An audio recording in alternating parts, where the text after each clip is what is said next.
So when I became an atheist after leaving fundamentalist Christianity, I learned that all marriages, regardless of sex or gender, are equal and worthy of respect and protection.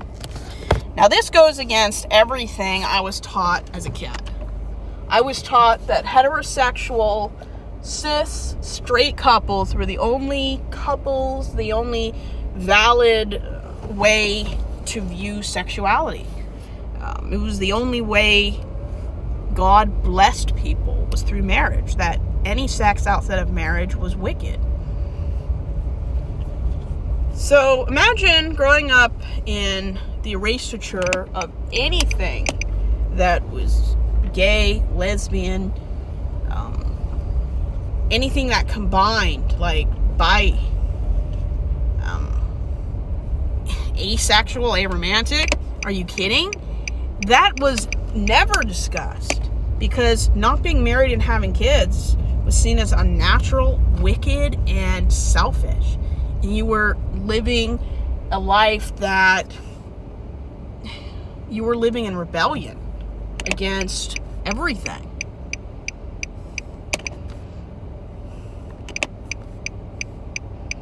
So to believe that, and then all of a sudden and it wasn't just, I didn't wake up in the morning and just decide, you know what, I believe differently today. That's not how it happens.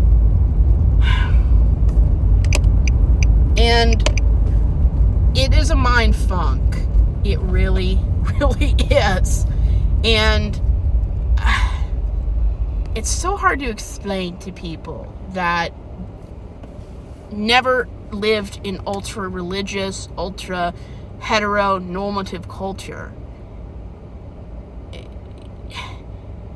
Going from believing that only one group of people who have the right anatomy, gender, are the only people that have a legitimate, valuable relationship, and then completely changing that opinion to believing that everyone who is old enough to consent and has an enthusiastic desire to be with someone has the right, if they want to get married, to get married. And it's just radical. I wish I grew up in an environment that said that everyone had a right to be married. But I didn't. And I'm so glad that the years that I could vote, that I didn't, I'm glad I abstained instead of voting to turn down gay marriage. I'm glad I never voted for any Republicans that viewed anyone who wasn't a man and a woman as something that should not have marriage rights.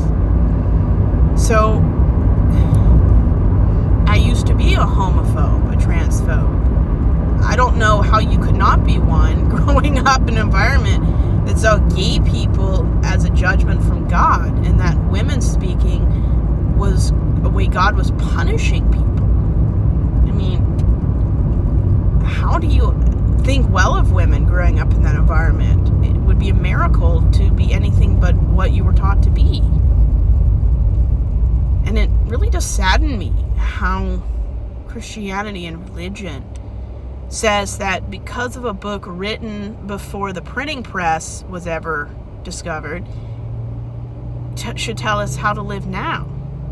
Can you imagine doctors believing that the most famous medical textbook from somewhere in the world over 1,000 years ago is how we should be doing science now, medicine? Can you imagine?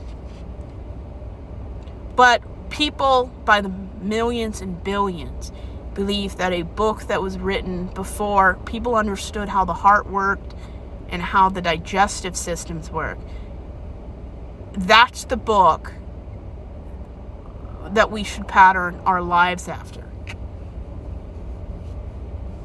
Pretty surprising. But yeah, everybody has a right to marry whom they want, provided they're consenting and it's legal to do so. I don't care if your partner is any gender or does not believe in gender.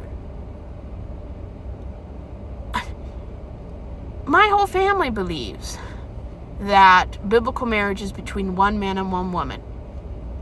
I don't believe anywhere in the Bible it ever said that. Biblical marriage is polygamy. It always has been. Biblical marriage is not about consent. It's about a man selling his daughter into sexual slavery through marriage. So, marriage is not about love and happiness.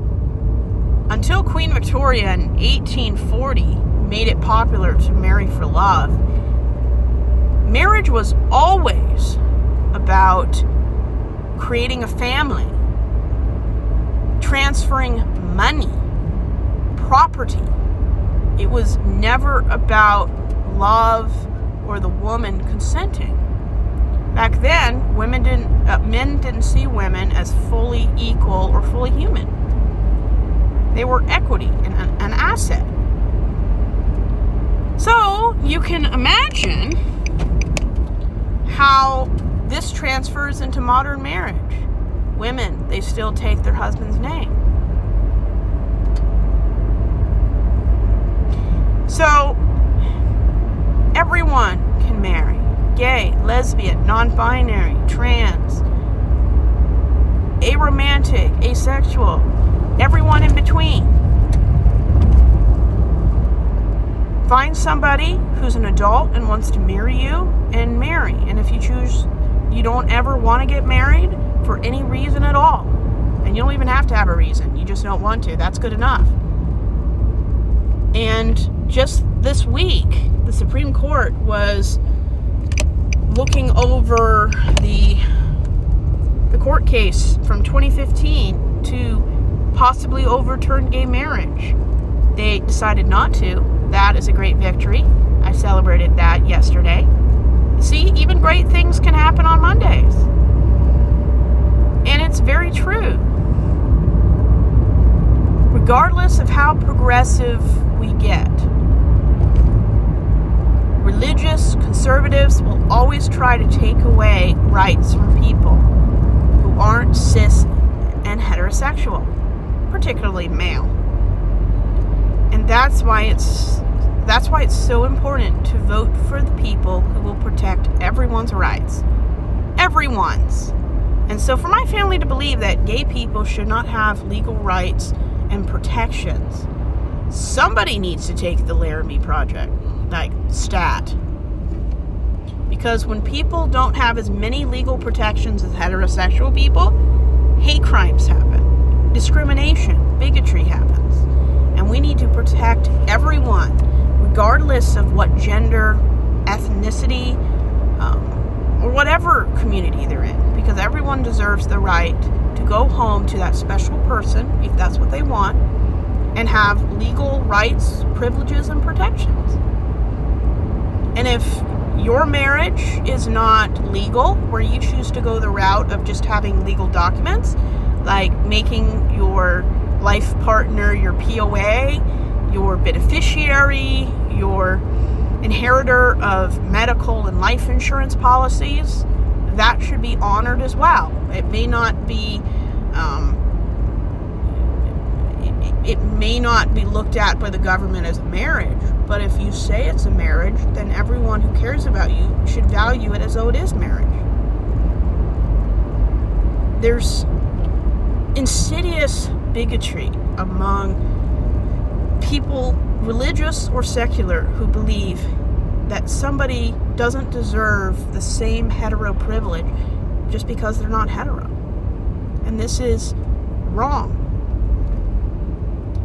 If people believe that somebody is a sinner because they are attracted from birth to somebody that isn't traditionally a certain gender orientation, maybe we need to change how we view the people involved.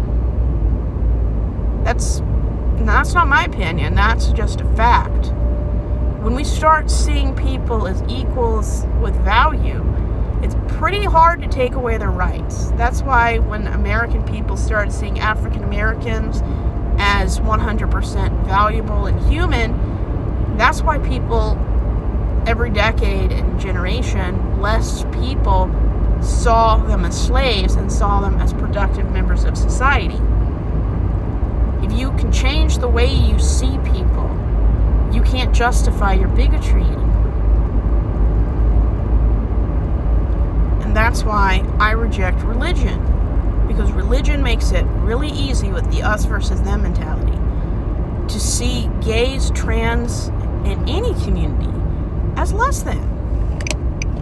And it's just disgusting. And I'm glad. I don't believe in miracles, but it's miraculous for someone like me to grow up in such a hateful environment and see people with humanity. That is why it's important.